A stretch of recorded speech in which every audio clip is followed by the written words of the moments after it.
Hi friends, இன்றைக்கி எங்கள் வீட்டில் தடபுடான சமையல்.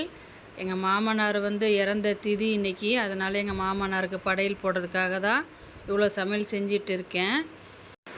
அவங்க கோயிலுக்கு போயிட்டாங்க, திதி கொடுத்துட்டு வரேன்னு சொல்லிட்டு. இது எல்லாமே சம்பிரதாயத்துக்காக தான். பட் என்னோடய மைண்ட் தாட் என்ன அப்படின்னா, உயிரோடு இருக்கிறப்பயே அவங்கள நம்ம அன்போட அக்கறையோடு பார்த்துக்கிட்டா போதும். இது எல்லாமே சம்பிரதாயம்தான் அப்படிங்கிறது என்னோடய எண்ணம். பட் இருந்தாலும் சம்பிரதாயத்தையும் நம்ம கடைப்பிடிக்கணும் அப்படிங்கிறதுக்காக நம்ம வழிமுறைகளை செஞ்சு இன்றைக்கி நாங்கள் படையல் போட்டோம். இதை பற்றி என்ன நினைக்கிறீங்க அப்படிங்கிறத நீங்கள் கமெண்டில் போடுங்க. அவங்க இறந்த திதி அன்னைக்கு அவங்களோட ஆன்மா நம்மளை தேடி வரும் அப்படிங்கிறது சொல்லியிருக்காங்க. அதனால் அவங்களுக்கு பிடிச்சமான சமையல் எல்லாமே செஞ்சு வச்சு இன்றைக்கி நம்ம படையல் போட்டால் அவங்க சாப்பிட்டுட்டு வாழ்த்திட்டு போவாங்க அடுத்த தலைமுறைகளை அப்படின்னு சொல்லுவாங்க. அதனால் இன்றைக்கி நம்ம சிறப்பாக அதை செஞ்சாச்சு. வீடியோவை நீங்கள் பார்க்கும்போது ஒரு லைக் போட்டு சப்ஸ்கிரைப் பண்ணிடுங்க. மறக்காமல் கமெண்ட் போடுங்க. Thank you friends.